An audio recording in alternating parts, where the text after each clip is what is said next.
Yale business professor Jeffery Sonnenfeld says we are seeing, quote, unprecedented civic engagement from America's corporations. He says we have never seen anything like the long list of major American companies who are now refusing to make political contributions to the 147 Republican members of Congress who voted to overturn the presidential election. A long list of America's biggest corporations are also condemning laws proposed and enacted by Republican state legislatures to restrict voting. Professor Sonnenfeld studied what has happened to the companies that have taken a public stand in opposition to those Republicans who oppose democracy.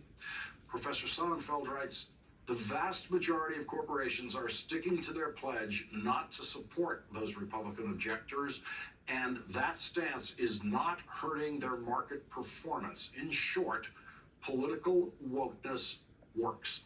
Joining us now is Jeffery Sonnenfeld, Senior Associate Dean for Leadership Studies at Yale School of Management. He is a CNBC contributor, and he is my longtime friend since his days as a student at Harvard Business School. So we will be dropping the professor title tonight, Jeff.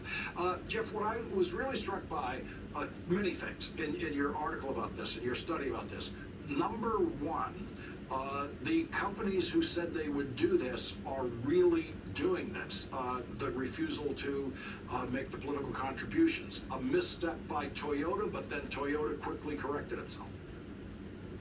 That's exactly right, Lawrence. There is some myth-making out there, much of it fed by the right, attacking these CEOs as woke wimps, somehow suggesting it's all empty PR. And sadly, some on the left have also fallen into a trap of suspecting these business leaders are cynical, just doing this for some PR value. But in fact, 85% of them have held to their commitments, and some of those who unfortunately made pledges, and then it looked like they were reneged. It was just a flow of money across the January 6th date, so that explains some of those 15%. And like you say, someone like Toyota got caught on reneging and have come back around after they were held accountable to it. So it's remarkable.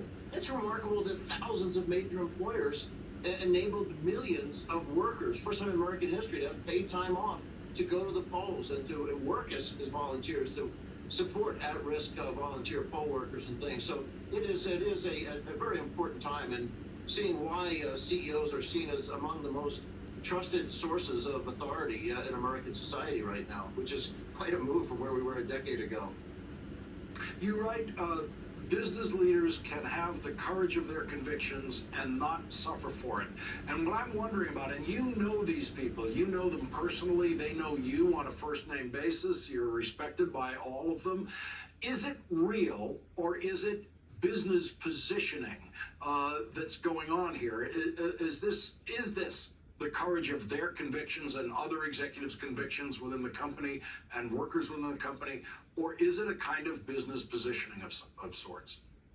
There can be some, Lawrence, that are artificial and showcasing. For most of it, it's real, and there's some degree of self-interest in here. First, you take a look at the financial performance of these firms who signed these petitions and made these pledges. They're outperforming the S&P, and their total shareholder return is very high. Half of them have beaten the total shareholder return of the Standard & Poor's indexes and things. They've done very well financially, but these CEOs, for the most part, they're not racist, they're not isolationists, they're not nativists, they're not protectionists. They believe in social harmony. They don't want angry communities and workers divided, pointing fingers at each other, and angry shareholders and consumer boycotts.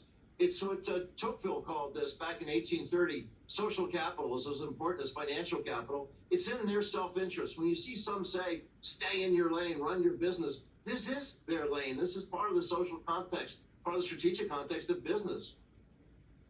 And it seemed to take a lot to bring them into this space. It's not like they've been kind of, eagerly jumping into our politics. This was a crisis in democracy itself that made them take these stands. Yeah, it is a crisis in democracy. I wound up having a couple of emergency meetings, which I didn't call, but CEOs asked me to call on November 5th. You remember, of course, election night was Tuesday, November 3rd.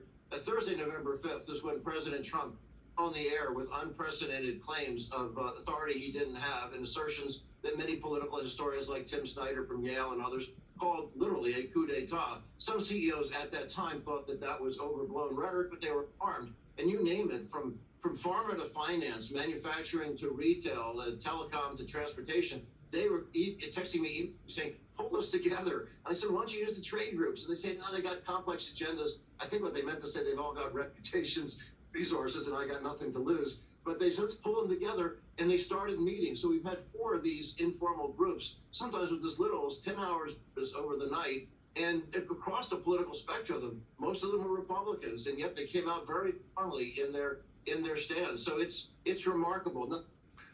We've got to leave it there. We're up against the clock. Jeff Sonnenfeld, thank you very much for joining us tonight. Really appreciate it.